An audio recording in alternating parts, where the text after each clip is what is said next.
Bonjour, vous avez l'impression que l'argent n'est pas fait pour vous? Vous voulez optimiser votre budget et vos dépenses?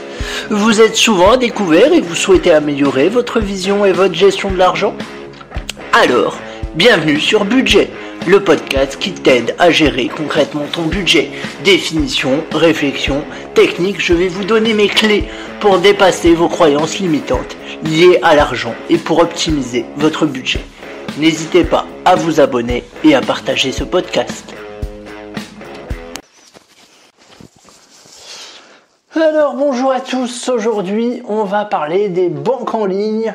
Qui, pourquoi, où, comment faut-il ouvrir un compte dans une banque en ligne? Quel est le rôle d'une banque en ligne? À quoi ça sert? Est-ce que c'est mieux qu'une banque classique? Est-ce que ça peut remplacer à terme les banques classiques, etc., etc. On va voir tout ça dans ce podcast. Alors, dans un premier temps, je vais te présenter les avantages des banques en ligne et ensuite, je te présenterai les inconvénients et on fera une petite synthèse. Alors, la banque en ligne, c'est assez simple. C'est une banque, comme son nom l'indique, où tout se paramètre depuis ou une application ou un site internet. Souvent, les deux. C'est-à-dire qu'il n'y a pas de guichet, il n'y a pas de banquier. Voilà. Tout se fait ou par mail ou par chat et à l'aide de son portable ou d'un ordinateur. Donc déjà, si de base vous n'êtes pas à l'aise avec Internet ou avec le portable, restez dans votre banque traditionnelle. Voilà. Si par contre vous n'êtes pas fermé à cette éventualité, l'idée de la banque en ligne, c'est tous les avantages de la banque sans ses inconvénients, je dirais. Je m'explique. Dans la banque traditionnelle, vous avez un banquier, vous allez ouvrir un compte, ça prend du temps, il faut prendre un rendez-vous, vous ouvrez le compte, il essaye de vous vendre des assurances avec, dont vous ne voulez pas, mais vous dites oui parce qu'il vous convainc, puis ensuite il vous vend une Mastercard Gold avec des frais, quand bien même vous voulez la visa toute simple, vous avez des frais pour accéder à votre application de votre banque, etc., etc. Et tous les 15 jours, votre banquier vous appelle pour vous vendre un nouveau service ou alors vous recevez un courrier tous les mois sur prenez un nouveau crédit chez nous, c'est super génial, dépensez l'argent que vous n'avez pas, on vous aime. Ça, c'est les banques actuelles. À peine caricaturées, vraiment à peine, notamment pour les courriers, j'en reçois encore. Et de l'autre côté, vous avez les banques en ligne, où là, vous allez avoir le strict minimum, on va dire. Donc, il y a plusieurs banques en ligne. Il y a des banques en ligne françaises et une banque en ligne allemande et une autre américaine que je vais vous présenter brièvement. En banque en ligne, vous avez Boursorama, Fortuneo, Monabank, etc., etc. Vous en avez pas mal, il y a de quoi faire, il y a des sites sur internet qui font des comparatifs, je vous invite à les regarder. Les avantages de la banque en ligne, c'est quoi? Alors, je vais commencer par la première que j'ai ouverte. Moi, ma première banque en ligne, ça a été N26, Number 26. C'est une banque allemande, comme son nom ne le suggère pas. Donc, c'est une banque qui vous fournit une Mastercard gratuite, sans obligation d'achat. Avant, il y avait une obligation d'achat, mais ils sont revenus dessus. Maintenant, il n'y a plus obligation d'acheter avec cette carte. Et l'avantage, c'est qu'elle est à débit immédiat, c'est-à-dire que vous voyez tout de suite sur votre compte ce qui est débité. Et vu que c'est synchronisé avec votre téléphone, quand vous faites des opérations avec, vous recevez une alerte sur votre téléphone. Voilà, après c'est comme une application classique. Vous avez la possibilité de faire des virements, recevoir des virements. Alors il faut savoir que vous allez avoir un RIB allemand forcément qui ne va pas commencer par FR 76 mais par DE je ne sais plus combien. Mais globalement ça ne change rien.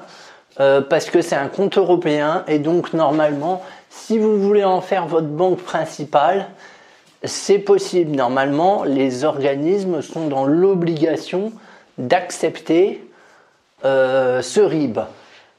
Si jamais ils n'acceptent pas, il y a des courriers tout faits sur Internet que vous joignez avec les articles de loi et tout d'un coup ils acceptent, ou alors vous dites que vous allez en parler au médiateur des banques et hop, miraculeusement ils acceptent. Voilà, ça c'est encore un peu chiant, c'est pas encore tout à fait démocratisé. Mais les avantages que vous allez avoir, c'est cela. C'est une carte gratuite. Bien évidemment, vous pouvez modifier les plafonds, le code secret, vous allez pouvoir choisir vous-même, vous allez pouvoir la bloquer à distance, etc., etc. C'est vraiment, vous pouvez vraiment tout faire. Vous avez une version payante de cette carte qui coûte 9,90 €. C'est la N26 Black. Et elle va fonctionner un peu comme une Gold. C'est-à-dire que vous allez avoir une assurance avec. Vous allez avoir la possibilité de retirer à l'étranger sans frais, ce qui est assez intéressant quand on sait les frais qui sont appliqués par les banques. En moyenne, vous êtes autour du 2-3% de frais. Donc là, il n'y a pas de frais, hormis ceux du distributeur et ceux inhérents à la conversion, mais qui ne sont pas le fait de la banque. Voilà, moi je trouve que c'est vraiment très pratique. Il n'y a pas de possibilité de découvert, faut le savoir, mais c'est bien du coup, parce que comme ça vous oblige à respecter votre budget. Moi personnellement, j'y mets mon argent loisir dessus. Comme ça, je suis tranquille, je sais que j'ai mon montant, je sais que je dois pas dépasser. Si j'ai un petit doute sur combien il me reste, hop, mon téléphone, l'application, je sais combien il me reste. Voilà. Il faut savoir que les comptes situés à l'étranger doivent être déclarés aux impôts. Ça, c'est important. Tapez déclaration de compte étranger impôts dans Google. Vous verrez la marche à suivre. C'est pas très compliqué. Vous avez juste une feuille en plus à remplir dans votre déclaration. Et sur l'application, ils vous demanderont de mettre votre numéro d'imposition, il me semble, de mémoire. Voilà pour l'ouverture, comment ça se passe. Ça se passe par visio, chat, conférence. C'est assez rapide, hein. Il ne demande pas de justificatif pour le coup. La seule chose que vous devez présenter, c'est votre passeport et votre carte d'identité, il me semble, de mémoire. Donc vraiment, eux ils disent 8 minutes, on va dire en 10 minutes, vous arrivez à ouvrir votre compte assez tranquillement. Voilà, donc N26 bien pratique. Et ensuite vous avez d'autres banques en ligne, Boursorama, Fortuneo, etc., etc. Alors là, généralement, vous avez des cartes qui sont allouées sous condition de ressources. À savoir que pour la carte de base, il me semble qu'il faut gagner entre 1500 ou alors avoir déposé une certaine somme sur le compte. L'avantage de ces banques en ligne là, c'est que vous pouvez gagner des sous à l'ouverture du compte de 2 manières différentes, 3 manières même. Soit vous bénéficiez d'une offre vente privée. Je ne sais pas si vous connaissez l'application vente privée. Ces banques là, elles font de la pub sur vente privée et souvent elles vous offrent en moyenne, c'est 150 € sur vente privée à l'ouverture du compte. Il y a des conditions, on va les voir après. Ou alors, vous pouvez bénéficier également de 80 € d'ouverture. Ça, c'est si vous passez pas par le lien vente privée. Ou alors, vous pouvez vous faire parrainer. Et là, vous avez un code parrain à mettre je vais y arriver, à mettre au moment de la souscription et vous recevez 80 €, il me semble. Enfin, c'est plus ou moins ces montants-là à l'ouverture du compte. D'ailleurs, si vous voulez mon code parrain, vous pouvez m'envoyer un mail à podcastbudget@gmail.com. Comme ça, je vous donne mon code parrain. Ça vous fait des sous, ça me fait des sous. Tout le monde est content, mais c'est pas une obligation, hein. Donc, je disais, oui, donc souvent il y a des offres de bienvenue de parrainage, ce qui vous donne des sous gratuitement, mais il y a deux écueils majeurs. Le premier, c'est que souvent pour activer son compte, il faut faire un virement. Et souvent, c'est un virement conséquent vu que c'est un virement de 300 euros minimum. Donc, il faut les avoir. Ensuite, vous inquiétez pas, vous les récupérez, vous pouvez les virer et tout ça. Il n'y a vraiment pas de souci, mais il faut les avoir. Ça, c'est le premier écueil. Et le deuxième écueil, des fois, ils vont vous demander aussi de souscrire 10 euros sur un super livret, patati patata. Bon, ça, à la rigueur, c'est pas trop gênant. Le deuxième écueil, c'est que le plus souvent, excusez-moi, si vous n'utilisez pas votre carte, il y a des frais de non-utilisation qui vous sont facturés. Alors, chez Boursorama, moi j'ai ma carte Boursorama, je crois qu'il faut l'utiliser une fois tous les 6 mois, donc globalement on l'utilise sans souci une fois tous les 6 mois, hein. Vous achetez le journal avec, ça passe, il faut juste faire un achat, peu importe le montant. Et par contre sur Fortunéo, si vous ne l'utilisez pas, c'est 3 euros par mois. Faut le savoir, voilà, si vous êtes à Paris, virez le montant de votre pass Navigo dessus et comme ça vous l'utilisez au moins une fois par mois pour mettre votre pass Navigo. Et si jamais vous ne l'utilisez pas parce que voilà, vous n'avez vraiment pas l'occasion, ce que vous pouvez faire, vous pouvez garder une partie de votre prime, donc ou la prime à l'ouverture ou la prime de parrainage qui est plus importante. Et vous déduisez tout simplement le montant de la non-utilisation de la carte. Voilà.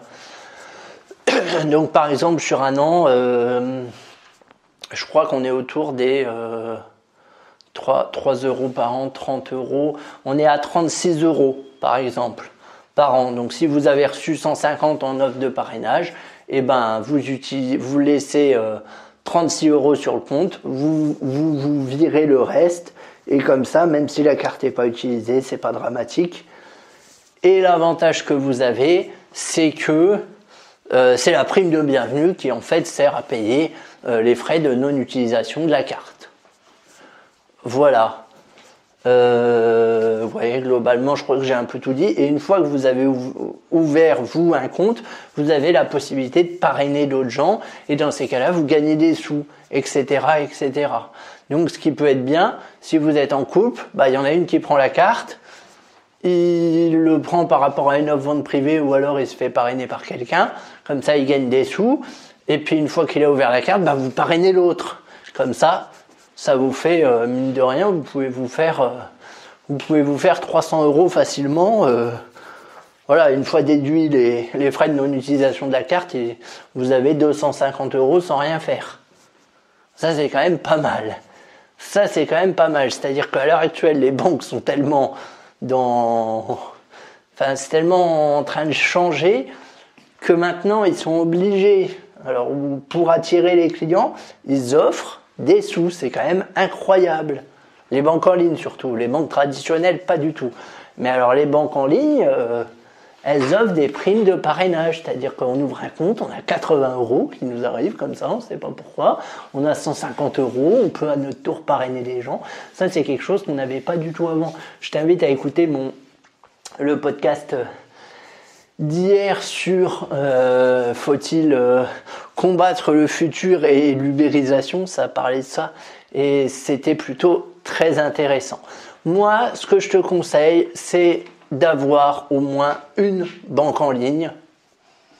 Je te conseillerais N26 parce que j'ai débuté avec eux, ils sont très bien, mais après les autres sont bien également, il n'y a pas de souci. Donc au moins une banque en ligne, ou pour gérer ton argent loisir, ou pour, au cas où, on ne sait jamais, avoir une petite somme de côté, pas mettre ses œufs dans le même panier, etc., etc.